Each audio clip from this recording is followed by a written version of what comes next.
3 মাস বাসা ভাড়া রাখছে আমারে, 3 মাস হয়ে যাইতেছে। জামাইবুর মতন করতেছে, আইডি কার্ড নাই, আইডি কার্ড হারাই গেছে। মনে করেন বাসায় আসিল, খাওয়া দাওয়া করছে স্বামী স্ত্রীর মতন। শুধু শুধু আমার সাথে শারীরিক সম্পর্ক সবকিছু কেন করছে? মানুষের যখন অবশিষ্ট কিছুই থাকে না তখন খড়কুটো ধরেই বাঁচার চেষ্টা করে।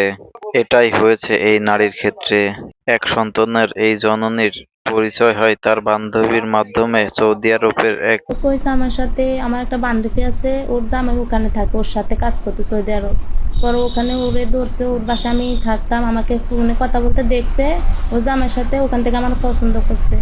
পরে আমার বান্ধবীরে ধরছে যে আমারে মানে রাজি করানোর জন্য যে আমার সাথে সম্পর্ক। পরিচয়ের এক পর্যায়ে প্রবাসী যুবকের প্রলোভনে পড়ে এই নারী। বান্ধবীর প্রেরাপিরিতে সম্পর্ক জড়িয়ে যান এই নারী।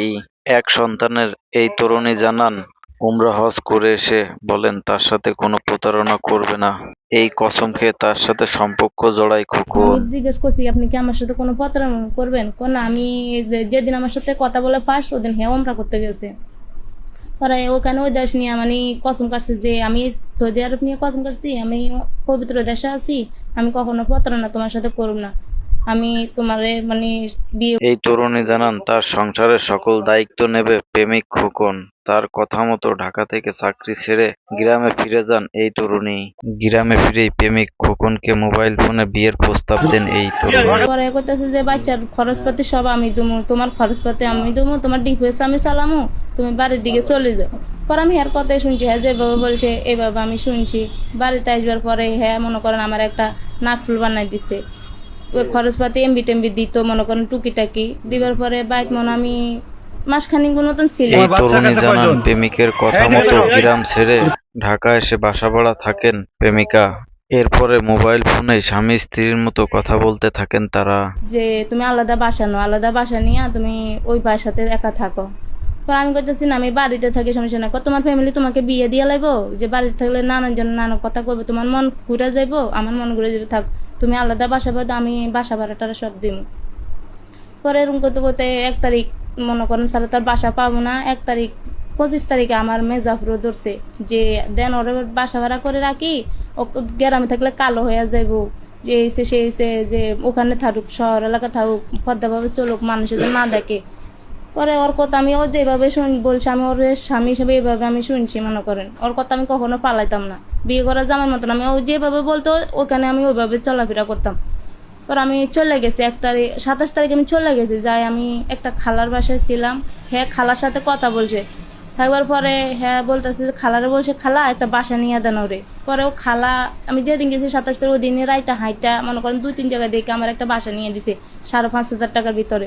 3 মাস বাসা ভাড়া রাখছে আমারে, 3 মাস হয়ে যাইতেছে। জামাইবুর মতন কথাবার্তা বলতেছে, ভিডিও কলে 1 মিনিট কথা না বলে পাগল হয়ে যায়। আমার ফোন যদি মনে করেন সময়তে চার্জ না থেকে যদি বন্ধ হয়ে থাকে পাগল হইয়া যায়। হ্যাঁ মানে কইতেছে জীবন দিয়ে লাই, বাচ্চা তো কবে এগুলো আমি ফোন ইয়া করিয়া লাই, আমার অন্য জায়গায় মানে বিয়ে দিয়ে দিছে আমার। এভাবেই চলতে থাকে দিনের পর দিন। ভিডিও কলে সংসার করার পর জানুয়ারি মাসে সৌদি আরব থেকে দেশে ফেরেন খোকন। দেশে ফেরার পর প্রথম কয়েকদিন তার আচরণ খুব স্বাভাবিক ছিল। দেশে ফেরার পর নিয়মিত কথা হতো তাদের, এমনকি স্বর্ণের আংটিও কিনে দিছে প্রেমিকাকে। বলতেছে যে জানুয়ারি মাসের 25 তারিখ আসবেন, তো যে তারিখ দিছে ও আমার সাথে ওইটা প্রতারণা করেন, ওই তারিখে আইসে 25 তারিখে ফ্লাইট হয়েছে, 26 তারিখে বাংলাদেশে আইসে। আবার পরে আমি ঢাকায় ছিলাম, ও যখন বাংলাদেশে আইসে যেদিন এয়ারপোর্ট নামছে সেদিন আমার লাগে ওর ঢাকা দেখা করতে বলছে, ওর আব্বু আমরা গেছে ওর গাড়ি নিয়ে এখান থেকে ওর আনবার জন্য আমার ওখানে দেখা করতে কইছে। এয়ারপোর্ট আমাকে যাইতে বলছে, আমি যাই না, কেন ওর সাথে আমার সাথে এখন বিয়ে না, ওর ফ্যামিলিরাও জানানো করার পরে মনে করেন ও আইসে, এবার বাড়িতে চলে আইসে, বাড়িতে কথাবার্তা বলতো, যখন সময় পাইতে একটু বাড়িতে এক দেশের থেকে আইসে, সময় যখন পাইতো তখন আমারও ফোন দিত, কথা বলতো নাম্বারে, সিম কিনা বাংলাদেশের আমারও ফোন দিছে। 4 তারিখে আমার কইতেছে যে আমি মানে ইয়েতে আসতাম, বান্দারাটা আসতাম, তা আমি কাছে বান্দারাটা আমি আসতে পারবো না, যে আপনি আসেন। পরে কইতেছিল রামগুতি আসো, রামগুতি যাইয়া আমারে ওখান থেকে একটু সামান আনছে আমার জন্য, তেল সামান অনেক কিছু আনছে। পরে আমার রামগুতিতে একটা আংটি কিনে। এরপরে এই প্রেমিকাকে নিয়ে ঢাকায় ভাড়া বাসা থাকেন খোকন কয়েকদিন। এই তরুণী জানান বিয়ে ছাড়াই তার সাথে একাধিকবার শারীরিক সম্পর্ক করেন। এরপর বিয়ের কথা বললেই বলতো আইডি কার্ড নেই, এই কথা বলে এড়িয়ে যেতেন প্রেমিকা খোকন। 7 তারিখে কি করছে, ও আবার ঢাকায় গেছে আমারে নিয়া।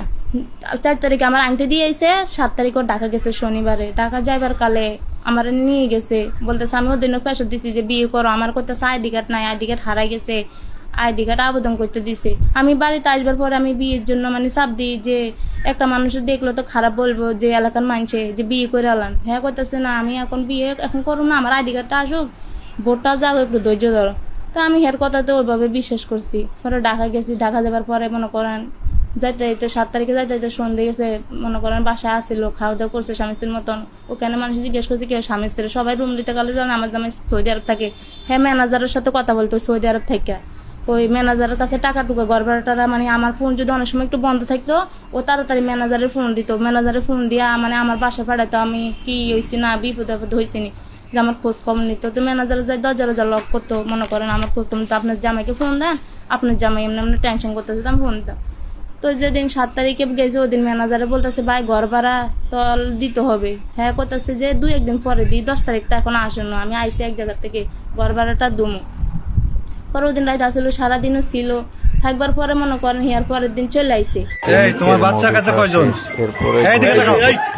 এরপরে বাড়িতে ফিরেই প্রেমিকের সাথে সব ধরনের যোগাযোগ বন্ধ করে দেন প্রেমিকা। প্রেমিকাকে ফোন করলে তার সিম ব্লক করে রাখে। অন্য সিম দিয়ে ফোন দিলে ফোন রিসিভ করে বলে সাপ তার সাথে আর যোগাযোগ রাখবেন না প্রেমিকা। তারিখ আসবার পরে মনে করেন হ্যাঁ আর ফোন টোন দিতেছে না, নাম্বার ব্লক লিস্টে ফেলে রাখছে। পর আমি 2-3 নাম্বারতে ফোন দিছি যে কি হয়েছে। হ্যাঁ করতেছে আমি সম্পর্ক রাখবো না, যে আমার আমি বিয়ে করবো না। তা আমি বলছি যে আপনি এতদিন আমার আশা দিয়ে রাখছেন বিয়ে করবেন ইয়া করবেন, এদুরাতে আর কোনো নাম্বার থেকে ফোন দিলে ফোন আর রিসিভ করে না। হ্যাঁ ভাবিরা হ্যাঁ আম্মুরা মেয়ে দেখছে, হ্যাঁ ওই মেয়ে বিয়ে করবো। তো শুধু শুধু আমার সাথে শারীরিক সম্পর্ক সব কিছু কেন করছে আমার সাথে এত বছর, এত 1-1.5 বছর আমার হুদুদে আশা দিয়ে রাখছে। আমার সব কিছু হের আমি লুকাই কোনো কিছু রাখি না, আমার সব কিছু আমি হেরে বলছি। তোমার বাচ্চা কাছে কয়জন? তাকে 1.5 বছর আগে রেখে দেশে ফিরেই তার সাথে একাধিকবার শারীরিক সম্পর্ক করে শারীরিক চাহিদা মিটিয়ে প্রেমিক এখন অন্য জায়গায় বিয়ে করার পাত্রী খুঁজছে। গেছি 9 তারিখে ঢাকা থেকে আসতে কালে হের বোনে হের মা আমার ধরে মারছে, আমার মায়ের নাকটুল পাল্লা দিয়েছে। আমি হেদের বাড়িতে গেছি গেলে হ্যাঁ যখন আমি গেছি সরে গেছে, ঘরের ভিতরে ঢুকে গেছে। হ্যার বাবা আমার শরীর মেয়ে দৌড়াই আইছে লাঠি নিয়ে, হ্যার ভাই 3 নম্বর ভাইটা আমার শরীর মেয়ে দৌড়াই আইছে। হ্যার আমার শরীরে হাত তুলনে হ্যার মার হ্যার বোনে আমাকে মারছে। মায়ের দূর করার পর আমি কইছি যে আপনারা আমার যদি এখানে মাইরা আলান আমি তাও এখান থেকে যাবো না। আপনি হচ্ছিল আমার সাথে মনে করেন এতদিন সম্পর্ক করছে, হ্যার মা কইতেছে যে এখান থেকে যায়। হ্যার মা এগুলা কই আমার 2-3টা থাপ্পড় দিছে, আমার নাকের জিনিস টিনিস পালাই দিছে। হ্যার বোনে খারাপ ব্যবহার করছে, আর বোনে আমাকে মারছে। তোমার বাচ্চা কাছে কয়জন? প্রেমিক খোকনের সঠিক বিচারের দাবি জানান এই এক সন্তানের জননী। এর আগে একটা বিয়ে হয়েছে আপনার? জি আমার একটা বিয়ে হয়েছে। ওই স্বামী কোথায়? হে স্বামী মনে করেন ডিভোর্স হয়ে গেছে আমার। মানে ওই স্বামী আপনাকে তালাক দিয়েছে নাকি আপনি দিয়েছেন? না হে দিছে। হে আপনাকে তালাক দিয়েছে। তো আপনার তালাক প্রাপ্ত, তো তার সাথে যে কথা বলছেন তাকে সবকিছু? হ্যাঁ আমি সবকিছু বলছি, আমার বান্ধবী বলছে। হ্যাঁ আমি সবকিছু বলছি, আমার ছেলে আছে, তারপর আমার বাবা মা নাই, আমার বাবা মা মারা গেছে, আমি ডিভোর্স হয়েছি, সবকিছু আমি একে বলছি। আমি কোনো কিছু গোপন রাখি না। হ্যাঁ সবকিছু জানি না শুনে হ্যাঁ আমার ভাবির সাথে কথা বলছে, আমার ভাবির সাথে আমার কথা বলে দিচ্ছে। আমার ভাবিও বলছে দেখেন ভাই এরকম এরকম। হ্যাঁ বলছে সমস্যা নাই, আমি কি হয়েছে না হয়েছে আমি ওগুলা দেখে লাভ না, আমি ওরে পছন্দ হয়েছে আমি ওরে বিয়ে। এমনই এক চালচল্য ঘটনা ঘটেছে লক্ষ্মীপুরের রামগতিতে। বিয়ের আগে কেন আপনি তার সাথে দেখা গেছিলেন? হ্যাঁ ঢাকা আমার নিয়েছে যে হ্যাঁ জায়গা কিনছে, ওখানে আমার বলছে দেখো জায়গাটা একটু দেখো তুমি। তা আমি কাছে ঠিক আছে। তো আমার ওখানে বাসা ভাড়া করে রাখতো না আগের থেকে, তো আমি এর ঢাকা চলে যেতাম। আমি ও বাংলাদেশে আসবার পরে বলছি না আমার সামানেগুলো দিতে আছে, ও আনাইছে, আমি ঢাকায় থাকি, আমার এই 3-4 মাস ধরে ঢাকায় রাখতেছে, ও ঘর ভাড়াটা সব দিতে আসছে। আপনার সাথে ওর সাথে কয়দিন মিলেমিশে হয়েছে? 1 দিন।